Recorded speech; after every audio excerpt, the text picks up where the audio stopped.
이제 오늘은 화해에 관한 말씀을 드리려고 합니다. 우리가 열심히 노력하고 잘 하려고 하지만 그럼에도 불구하고 우리 주변에 존재하고 있는 인간관계가 어려움에 빠질 때가 있죠. 우리 삶의 모든 것이 다 그러하듯이 우리가 한 번에 되는 게 없잖아요. 늘 우리 삶에는 시행착오라는 것이 따라다니고 또 인간관계에 있어서도 그것은 동일하게 적용되는 원칙이 아닌가 생각이 됩니다. 한국 사람들은, 특별히 크리스찬들은 정말 완벽한 인간관계를 해보려고 나름으로 노력하다가 그럼에도 불구하고 관계가 나빠지게 되면 그 관계 자체를 포기하려고 하는 것 같아요. 그걸 다시 회복하고 복원하기가 너무 어려워서 그런 것도 있겠지만 한 번 나빠진 관계를 어찌할지 몰라서 그대로 방치하거나 내버려 두어서 영영 못 쓰는 관계가 되어버릴 때가 많다는 거죠. 가끔 만나는 사람끼리 그런 일이 있으면 덜한데 정말 가깝게 있는 사람들조차도 관계를 개선하려고 하는 노력을 별로 하지 않는 것 같아요. 가정에서 아버지하고 자녀 사이가 사실 좋지 않은 그런 경우가 참 많잖아요. 우리 아버지는 원래 그래. 그 말 속에는 이 관계를 개선하겠다는 의지와 생각이 전혀 없는 말이잖아요. 저 자식은 원래 늘 저래. 아버지 역시 부자라고 하는 이 소중한 관계를 다시 복원하려고 하는 그런 의지나 생각이 없는 얘기를 하거든요. 부부 사이, 가끔 제가 저희 사모님 얘기를 들으면 친구들 가운데 남편과 한 방에서 잠을 주무시는 분이 별로 없다는 거예요. 그래 우리 나이 돼서 부부 관계라는 게 되면 그냥 있는 것으로 만족하고 그렇게 살아가는 그런 관계, 그대로 내버려 두는 관계잖아요. 다 그렇게 산다라는 말 속에서. 근데 이게 회복이 돼야 될 것 같아요. 제가 이제 평생 일 안 하고 살다가 요즘은 이제 세상이 또 그렇게 바뀌었으니까 가끔씩 집에서 설거지를 하면 그게 옆에서 집사람이 설거지 하는 거 구경하는 거 하고 제가 직접 설거지를 할 때하고는 다르더라고요. 설거지도 좀 많이 하면 굉장히 힘이 들어요. 저는 키가 크니까 싱크대가 제 키에 안 맞아요. 그래서 설거지를 좀 한 30분 넘어가면 허리가 굉장히 아파요. 그리고 물이 다 이렇게 잘 떨어지고, 또 손이 크고 이러니까 고무장갑을 끼고 설거지 하는 게 너무 또 불편하고 귀찮아서 그냥 맨손으로 하면 가끔은 이제 손도 주부섭진 같은 것도 생기고 손이 늘 따갑고 건조하고 그런 것도 불편하고요. 근데 제일 힘든 것은 자주 일어나는 일은 아니지만 뭐냐 하니까 미끄러운 손으로 설거지를 하다가 유리 그릇이나 도자기 그릇을 이렇게 바닥에 떨어뜨릴 때 그게 깨지잖아요. 제 키에서 한 2m 가까이 되는 제 키에서 떨어지는 거니까 그릇이 박살이 나지 않겠어요? 그럼 그걸 제가 이제 눈도 좀 나쁘고 하니까 아주 작은 조각을 잘 못 보는데 그걸 다 이렇게 치워낸다는 게 굉장히 불편하고 어려운 일이더라고요. 저희 이제 집사람이 집에 있을 때는 그냥 인계하고 잠시 물러나면 되는데 집에 없을 때는 제가 그걸 다 치워야 되거든요. 어떤 때는 그냥 그대로 두고 그 자리를 피하고 우리 집 사모님이 돌아올 때까지 그냥 놔둘까 이런 생각이 들 때도 있어요. 그런데 그렇게 하지 못하는. 왜냐하니까 그 길을 내가 또 다녀야 되잖아요. 어디까지 튀었는지 모르는데 이걸 그냥 다니다가 발바닥에 밟히면 안 되잖아요. 제가 관계에 대한 말씀을 준비하면서 그런 생각이 들어요. 이 설거지할 때 그릇을 깨트리는 일, 그리고 그 조각을 줍는 일이 관계를 회복하는 일과 너무 닮아 있다는 거예요.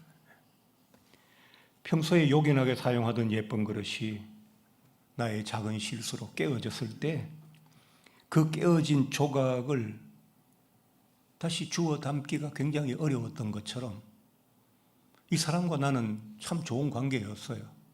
근데 누구의 실수로 한 분이 관계가 깨어지고 나니까 그걸 다시 원래의 자리로 되붙인다는 게 어디서부터 어떻게 시작해야 될지 너무나도 힘들고 어려운 일이 되었다는 거죠. 그러나 그렇다고 해서 그 깨어진 유리 조각을 치우지 않으면 그 조각이 언젠가는 내 발에 상처를 내듯이 이렇게 잘못된 깨어진 관계를 그대로 방치하게 되면 그 관계도 다시 돌아와서 내 삶에 어떤 문제를 가져오지 않겠어요? 그렇기 때문에 이 부분은 우리가 귀찮다, 성가시다, 굳이 그럴 게 있느냐라고 하면서 피해가기보다는 그것을 다시 회복하는 일이 굉장히 중요하다는 겁니다. 여러분 한번 생각해 보세요. 아담과 하와가 에덴 동산에서 하나님의 말씀대로 살지 못해서 그 낙원을 잃어버리고 쫓겨났습니다. 그렇게 한번 나빠진 관계에 그대로 지속했다면 지금 우리는 기독교 신앙생활을 할 수 있고 지금 우리는 하나님과의 관계가 복원되었겠습니까? 예수께서 오셔서 하나님과 우리 인간 사이에 깨어진 관계를 그 복잡한 과정을 통해서 다시 복원하시고 회복하셨어요. 구약의 수많은 선지자들이 와서 장차 하나님과 깨어진 관계를 회복할 메시아가 오실 것을 예언했어요. 수천 년 동안. 그리고 주님께서 그 하늘의 보좌를 버리시고 참위 낮은 땅 위로 친히 내려오시는 그 복잡한 과정을 다 밟으셨어요. 그리고 주님은 30년 동안 준비하셔서 3년의 공생애를 보내셨잖아요. 그리고 그 십자가에 오르시는 그 길고 먼 까다로운 여정을 통과해서 우리와 하나님의 관계를 완전히 회복하셨잖아요. 우리는 그 회복된 관계 때문에 하나님을 아버지라고 부를 수 있고 하나님께 예배할 수 있고 예수 그리스도의 이름으로 기도할 수 있고 오늘도 예배당에 모여서 예배 드리는 거잖아요. 그리고 하나님 우리의 예배를 받아주시고 우리의 기도를 들어주시잖아요. 관계가 회복되었기 때문에. 그런데 이렇게 깨어진 관계 속에 다시 회복됨으로써 새로운 삶의 가치를 가지고 새롭게 살아가는 우리가 내 주변에 있는 소중한 사람들과의 깨어진 관계를 그대로 방치하거나 포기한다고 하는 것이 과연 그게 논리적으로 맞으며 그리스도인으로 정당한 행동이겠느냐는 것이죠. 그렇기 때문에 화해라고 하는 단어는 정말로 필요한 것이고 또 사람과의 관계를 너무 쉽게 버리거나 포기해서는 절대로 안 된다. 노트 한 장 쓰다가 잘못 쓰면 북 찢어버리고 다음 장 깨끗한 새 장에 또 몇 자 적다가 안 되면 북 찢어버리고 이렇게 하는 아이들은 대부분 공부를 잘 못하는 아이들이죠. 마찬가지로 이 사람과 관계하다가 불편하고 잘못되면 그 사람 외면하고 사람은 많으니까요. 또 어떤 사람을 만나서 관계하다가 또 불편하고 어려우면 또 외면하고 이렇게 사방을 돌아가며 관계를 깨기만 하고 다시 붙이지 않는다면 과연 나중에 내 주변에 몇 사람이나 남아 있겠느냐는 거죠. 그런 점에서 회복이라고 하는 것은 굉장히 중요합니다. 오늘 본문에 화목이라는 단어가 나오는데요. 디알릭스라고 하는 이 단어는 성경에 한 번 나오는 단어입니다. 화목이라고 부르기보다는 화해라고 뜻을 정하는 게 훨씬 정확해요. 로마서 12장인가요? 거기에 보면 너희는 모든 사람과 더불어 화목하라 라고 하는 단어가 또 나오잖아요. 화목이거든요. 근데 그때 그 화목이라는 단어와 오늘 본문의 화목이라는 단어는 전혀 달라요. 화목이라는 것은 제가 생각할 때 그 화목이라는 단어의 정확한 뜻은 좋은 관계를 계속 좋게 유지해 나가는 것이 화목이고요. 화해라고 하는 것은 나빠진 관계를 다시 좋게 하는 것을 화해라고 하는 거죠. 그러니까 화목과 화해는 비슷하지만 그 의미는 좀 다르다고 말할 수 있죠. 그래서 오늘은 화목이라고 제목을 정하지 않고 화해라고 그렇게 정했습니다. 본문을 한번 읽고 오늘 본문이 화해에 대해서 무슨 말씀을 하고 계신지 한번 살펴보도록 하겠습니다. 그러므로 예물을 제단에 드리려다가 거기서 내 형제에게 원망 들을 만한 일이 있는 것이 생각나거든 예물을 제단 앞에 두고 먼저 가서 형제와 화목하고 그 후에 와서 예물을 드리라. 오늘 본문은 형제와의 화목에 대한 말씀인데 그 내용이 너무 파격적이에요. 우리는 늘 어떻게 배웠느냐 하니까 하나님께 모든 우선순위가 있다. 언제나 하나님이 첫 번째여야 된다. 네 자식이나 네 가족을 하나님보다 더 사랑하고 먼저 사랑하는 것도 잘못된 것이다. 옳지 않은 것이다. 우리는 이렇게 배웠잖아요. 근데 오늘 이 본문의 내용은 뭐냐 하니까 어떤 사람이 하나님께 예배를 드리고 제사를 드리고 혹은 하나님께 예물을 드리려고 하나님 앞으로 나갔어요. 제단 앞까지 나갔어요. 근데 그 앞에서 형제와 이렇게 불편한 그런 일이 생각나거든. 그 예물을 거기 잠시 두고 되돌아와서 형제와 화목하고 난 다음에 다시 가서 예물을 드리라. 이게 우리가 평소에 생각하던 것과 되게 다르잖아요. 아니, 제단에 안 갔으면 모르겠는데, 가려고 준비하다가 생각났으면 모르겠는데, 제단 앞에 갔어요. 내 앞 사람이 지금 예물을 드리고 있어요. 이제 곧 내 차례가 돼요. 그런데 그 순간에 갑자기 형제와 불화한 일이 생각이 났어요. 그럼 제 재물을 거기에 두고 돌아와서 형제와 화목하고 다시 오너라. 이게 너무 우리가 평소 생각하던 어떤 상식과는 너무 다르잖아요. 왜 하나님께 우선을 두지 않고 사람에게, 그것도 나와 관계가 나빠져서 마음 상한 이 사람에게 우선권을 두라고 하시느냐라는 것이 오늘 우리가 본문을 생각할 때 어떤 핵심이 되겠죠. 예. 오늘 이 본문을 보면 앞뒤로 왜 하나님께서 제단에 예물을 잠시 내려놓고 형제와 화목하고 와서 내게 예물을 드리라고 했는지가 이유가 두 가지가 나오는데, 본문 앞쪽에 있는 21절, 22절에 한 가지 이유가 나오고 본문 뒤쪽에 나오는 25절 이하에 또 한 가지 이유가 나와요. 그걸 한번 살펴볼 텐데요. 여러분은 이제 21절 말씀을 잘 모르시지만 제가 읽어드리고 설명을 드리도록 하겠습니다. 21절입니다. 옛 사람에게 말한 바 살인하지 말라, 누구든지 살인하면 심판을 받게 되리라 하였다는 것을 너희가 들었으나 나는 너희에게 이르노니 형제에게 노하는 자마다 심판을 받게 되고 형제에 대하여 라가라 하는 자는 공회에 잡혀가게 되고 미련한 놈이라 하는 자는 지옥불에 들어가게 되리라. 이게 예물을 제단 앞에 두고 먼저 가서 형제와 화목하고 돌아와서 예물을 드리는 것과 무슨 상관이 있느냐? 오늘 본문 21절과 24절까지를 연결해서 보면 이런 얘기예요. 너희는 살인하는 자는 심판을 받는다라고 하는 것은 잘 알고 있다. 왜? 십계명에 나와 있으니까요.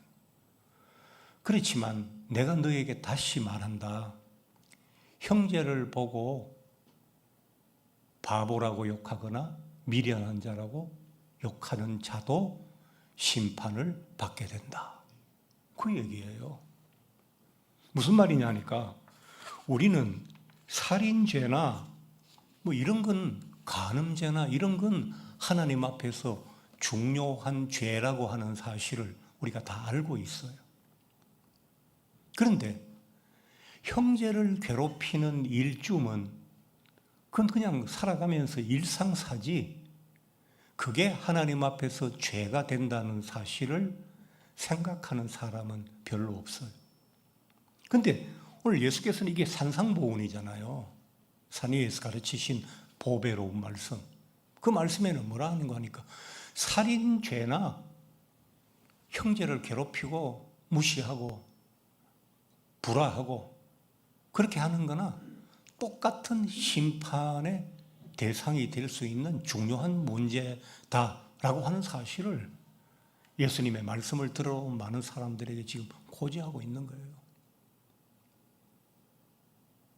그러면 왜 제단에 예물을 두고 갔다가 와서 드려야 되느냐? 살인자가 예물을 들고 제단에 와서 예물을 드리면 하나님이 그 예물을 받으시겠어요? 살인자인데. 그렇잖아요. 마찬가지로 형제와 불화한 사람도 살인자와 비슷하게 심판을 받을 만한 중죄인데 형제와 불화한 사람이 와서 예물을 드리면 하나님께서는 받겠어요? 마찬가지잖아요. 안 받으실 거 아니에요. 그러니까 지금 네가 예물을 드리는 게 중요한 게 아니고 뭡니까? 형제와 화목하고 화해하고 돌아와서 예물을 드려야 그 예물이 하나님이 받으실 만한 예물이 된다는 거예요. 지금 그 얘기를 하시는 거잖아요. 늘 사람을 먼저 생각하고 하나님은 나중에 생각해도 된다 이런 뜻이라기보다는 하나님이 받으실 만한 예물 제사가 되려면 뭘 해야 된다고요? 형제와 화목하고 살인하고 와서 손에 피 묻은 손으로 제물을 드리면 그 제물을 하나님께서 연락하시지 않는 것처럼 형제와 피 흘리고 돌아와서 드리는 예물 역시 하나님이 못 받으신다. 그러니까 지금 네가 여기 와서 예물 타령할 때가 아니고 형제와 화목하고 예물을 드릴 만한 깨끗한 마음으로 다시 나오라 라는 뜻이잖아요. 우리가 교회 생활하면서 한국교회 성도들은요, 주일을 빠지는 거는 굉장히 중요하게 생각했어요. 주일 빠지면 안 되지. 11조 헌금 말고 꼭 드려야지. 그런데 같이 예배 드리는 옆에 있는 또 다른 형제하고 몇 주 전에 싸웠어요. 그건 아무 문제가 안 되는 거예요. 더 놀라운 얘기를 해볼까요?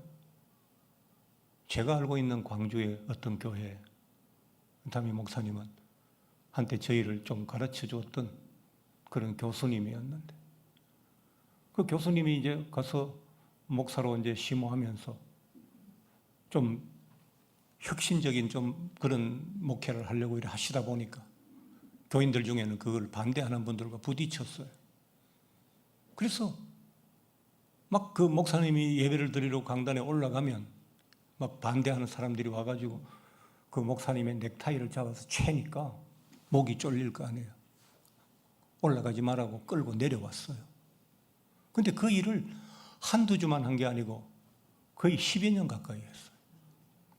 2층에서는 목사님을 찬성하는 분들이 예배를 드리고 1층에서는 목사님을 반대하는 분들이 예배를 드리고 원래는 같은 예배당 같은 공간에서 양쪽으로 나뉘어서 한쪽이 기도하면 한쪽은 찬송하고 설교하면 또 기도하고 막 이래 방해하고 이랬는데 이제 아래 위층으로 갈려서 그렇게 했다고요. 그 예배는 왜 드리는 겁니까? 한 교회 안에서 그 목사님이 옳은지 성도들 옳은지 그건 나중에 차지하고서라도 싸우는 것은 예배당 밖에 나가서 뭐 어디 가서 싸우든지 하고 예배 드리는 때는 그래도 한 자리에 모여서 예배 드려야 될 거 아니에요. 근데 그렇게 하고 드리는 예배를 하나님이 받으실 거라고 생각하는 그게 놀라운 믿음이에요. 우리 식으로. 그렇잖아요. 아니 한 예배당 안에서 1층에서 예배드리고 2층에 예배드리면 2층 예배는 나쁜 놈들이니까 하나님이 안 받을 거야. 우리는 옳으니까 우리 예배를 받을 거야 라고 생각하면서 예배를 드리는 거 그게 여러분 그분들이 그런 예배를 하나님께서 받으시리라고 생각하는 게 이게 정상적인 일입니까? 그래서 한국교회는 다툼이 많아요. 장로교회가 얼마나 갈라져 가지고 대한예수교 장로회가 100몇 군데가 있다는 둥, 교단이 심지어는 300개가 있다는 둥 정확한 숫자도 몰라요. 우리가 이런 신앙생활을 하니까 우리 나라는 어떻게 됐습니까? 남북으로 갈라지고 동서로 갈라지고 강남 강북으로 갈라지고 좌로 가고 우로 가고 중간으로 가고 막 난리잖아요.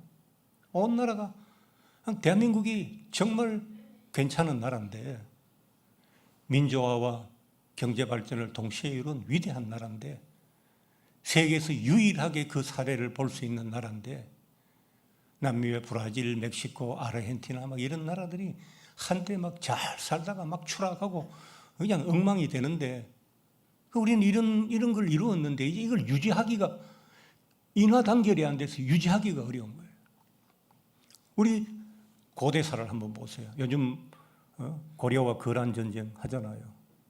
거기에도 계속해서 내분들이 있어요.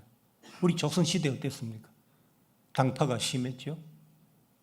남인 북인 노론 서로 뭐 끝도 없이 갈라져서 그리고 싸웠잖아.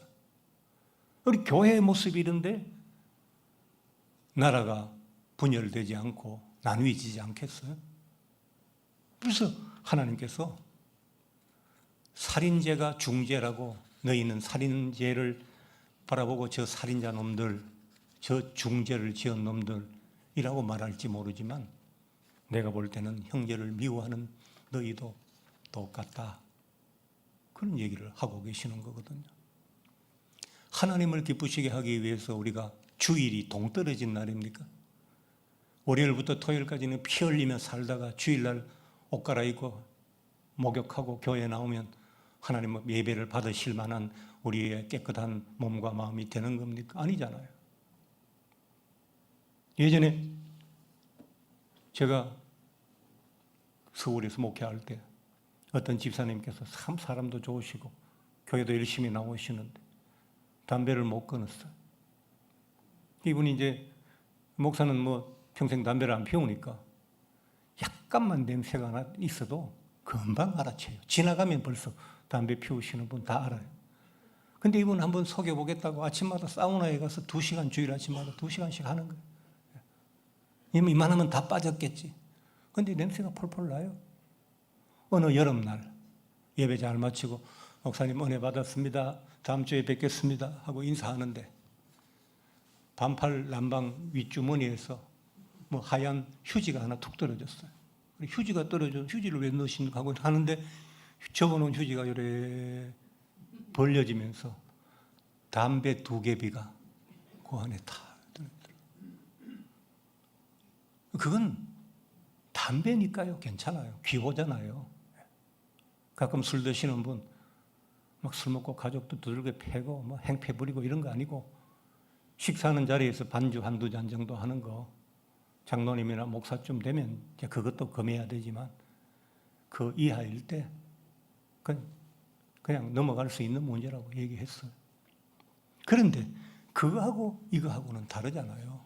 그런 건 부끄러워할 줄 알면서 그 담배 냄새는 지우기 위해서 2시간 동안 사우나에 가면서 형제와 머리 터지게 싸운 피냄새 나는 또 그 불화의 내음은 왜 그대로 우리가 갖고 다니느냐는 거죠. 하나님께서 예배를 받으실 수가 없으니까 돌아가서 예배 드릴 만한 그 자격을 갖추어서 다시 오라 라고 하신 것이죠. 그래서 먼저 가서 화목하라 라고 말씀하신 겁니다. 두 번째는 25절인데요. 뒤쪽에 있어요. 이렇게 말씀하셨어요. 오늘 본문 뒤에, 바로 뒤에, 너를 고발하는 자와 함께 길에 있을 때에 급히 사화하라. 그 고발하는 자가 너를 재판관에게 내어주고 재판관이 옥리에게 내어주어 옥에 가둘까 염려하라. 왜 빨리 화목하라고 했는가 하시니까, 나한테 당한 그 형제가 너무 억울하고 속상해서 나를 고발하면 재판관이 와서 뭐 내한테 욕을 했으면 명예훼손으로 나를 재판할 거 아니겠어요? 그럼 그것도 세상 법에, 그것도 사회 윤리에, 상식과 도덕에 안 맞잖아요. 그럼 거기에 대한 벌을 받아야 되잖아요. 그래서 옥에 갇히든지 재판관 앞에 나갈 수가 있다. 그러니까 빨리 화해해라. 이 말은 뭐냐니까, 하나님은 그래도 우리의 어떤 중대한 과실에 대해서 심판 때까지 기다려 주실 수가 있어요. 그런데 나한테 당한 사람은 그렇게 오래 기다리지 않고 바로 내게 보복할 수 있잖아요. 그러니까 네가 그 보복을 당하면 마음이 편하겠어요? 나는 더 큰 보복으로 되돌려 주기 위해서 또 준비할 거 아니에요. 그러면 한 번으로 끝날 일이 두 번, 세 번 반복하게 되고 그러면서 양쪽은 점점 더 피 흘리는 관계가 되잖아요. 지금 남북이 그렇잖아요. 그러니까 빨리 하나님보다 더 빨리 화해해야 될 대상은 인간이라는 거죠. 왜? 인간은 참을성이 없으니까. 하나님은 공정한 심판관이 되셔서 우리의 잘못을 판단하시겠지만 사람은 내가 그에게 저지른 것보다 몇 배나 더 많은 것으로 갚아주려 하는 대량 보복이 가능한 그런 게 인간끼리의 관계이니까 그래서 이건 빨리 복원하고 회복해야 된다라고 말씀하신 거죠. 이제 이 앞뒤로 하나님께서 왜 당신께서 예물을 드리다가 예물을 내려놓고 가서 형제와 화목하고 돌아와서 다시 예물을 드리라 하셨는지 우리가 이해를 할 수 있는 거예요. 사람을 먼저 생각하라 이 뜻이라기보다는 예배를 제물을 드리는 너의 자세 거기에 대해서 먼저 말씀하셨고 또 너희들이 나빠진 관계가 돼서 서로 이렇게 주고받고 치고받고 하는 걸 하나님께서 보시기가 고통스러우시다는 거예요. 그리고 너희끼리 보복하는 그거 언제까지 계속하겠냐는 거예요.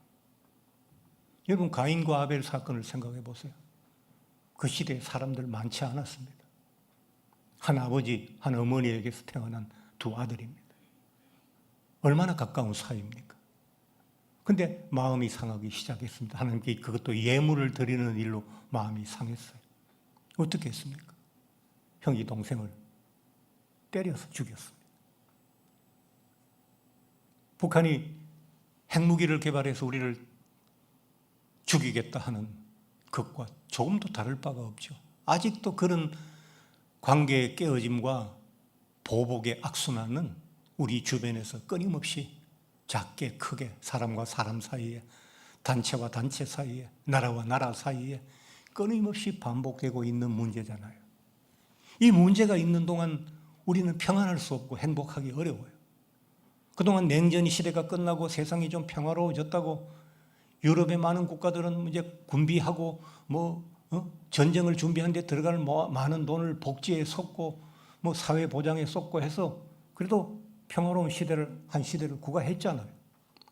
근데 우크라이나의 전쟁, 그 하마스와의 이스라엘과의 전쟁, 딱 두 건의 전쟁이 일어나고 나서 지금 세상이 어떻게 변했습니까? 분쟁의 시대로 다시 돌아가고 있고 나라들마다 군비를 정강하고 전쟁을 준비하고 사나워지고 있잖아요. 하나님께서 믿지 않는 자, 하나님께서 믿는 자만 이뻐하시고 믿지 않는 자는 너무너무 미워하시고 살인한 자는 너무너무 미워하시고 도둑질하는 자는 이뻐하시고 그렇게 하시는 하나님이 아니시잖아요. 함께 어울려 살아서 비슷한 문제를 같이 겪고 있는 우리 모두는 하나님 앞에 다 부끄러운 죄인들이죠. 그래서 우리 자신의 그런 모습들을 생각하면서 형제와 화해하는 일이 시급히 필요한 것이죠. 우리 사회는 왜 화목이 없을까? 왜 화해가 없을까? 저는 그런 생각을 참 많이 요즘 해봅니다. 왜 끊임없이 남북이 지금 53년 휴전이 되고 지금까지 70년 동안 끊임없이 서로를 미워하고 어떻게 하면 서로를 해칠까라는 준비를 하고 있잖아요. 한쪽은 그냥 언제 가서 두들겨 팰까 하고 준비하고 한쪽은 언제 오더라도 안 맞아야지 하고 준비하느라고 그 많은 걸 낭비하잖아요. 왜 우리 정치에는 화해가 없을까? 왜 우리는 잘 사는 사람이 조금 더 내놓고 어려운 사람 조금 섬기는 마음으로 돕고 왜 성경에 나와 있는 내용처럼 그렇게 살지 못하는 그런 경제적인 화해가 없을까? 저 그런 생각을 참 많이 하죠. 하나님의 말씀대로 살지 않기 때문이죠. 우리가 이 평화를 어디에서 실현하고 우리가 깨어진 관계의 회복을 어디에서부터 출발할 것이냐? 교회밖에 더 있습니까? 여러분의 가정밖에 더 있습니까? 거기에서 먼저 시작해야 되잖아요. 우리 교회가 이런 화목을 교회 안에서 이루어서 봐라. 그래도 세상이 참 험하다 하지만 이 교회 안에는 그래도 진정한 화해가 있고 화목이 있고 평화가 있지 않느냐. 그래도 세상보다 교회가 좀 거룩한 데가 되지 않겠어요? 그리고 세상 사람들이 우리를 이렇게 바라보고 저렇게도 살아도 되는구나, 저렇게 살고 싶다는 마음을 갖지 않겠어요? 근데 지금은 그런 모범이 사라져 버렸어요. 저는 우리가 오늘 화목에 대해서 거창하게 얘기했습니다만 우리 교회 안에서부터 우리 교회가 특별히 다른 교회보다 불화하다 그런 뜻은 아니에요. 그러나 우리가 정말 화목을 이루어야 된다. 교회에서 서로를 만날 때마다 얼굴에 자연스러운 미소가 피어날 수 있도록, 그래서 그 만나는 것이 즐겁고 행복하도록, 밥은 먹었는데 어떤 사람 때문에 취할 것처럼 먹은 밥이 잘 내려가지 않는다. 그런 교회가 되지 말고, 어렵고 힘든 일이 있어서 지쳐가다가도 교회에 와서 예배드리고 형제를 만나면 힘이 솟는다 라는 교회가 되었으면 얼마나 좋을까. 하나님께서 10,000평의 대지 위에 5,000평의 예배당을 짓는 걸 기뻐하실까? 하나님께서 한 교회에 100만 명의 교인을 모아놓는 것을 기뻐하실까? 하나님께서 한 교회에 헌금이 차고 넘쳐서 매년 100억씩 돈을 모으는 교회를 좋아하실까? 여러분 생각해 보시면 어린아이도 알 수 있는 너무나도 쉬운 일 아닙니까? 신앙생활은 하나님이 기뻐하시는 일을 하는 것입니다. 하나님이 무엇을 기뻐하시는가를 우리가 알고 그 일을 행하면서 저희가 하나님을 기쁘게 해드렸으니 하나님께서도 우리 인생을 기쁘게 해 주시옵소서. 그래야 될 거 아닙니까? 자식은 부모 마음을 갈갈이 찢어놓고는 엄마 아빠가 나한테 해줄 거는 해줘야지요 라고 하면 그 자식을 착한 자식이라고 말할 수 있겠습니까? 우리는 지금 그렇게 못된 자식처럼 살아가고 있다는 사실을 우리가 자각하고 하나님께는 기쁨을 드리고 형제들에게는 행복함을 주는 그런 우리 선일교회와 모든 성도들이 되셨으면 좋겠습니다. 우리가 노력하면 하나님께서 우리를 도와주실 줄로 믿습니다. 말씀을 생각하면서 함께 잠깐 기도하도록 하겠습니다.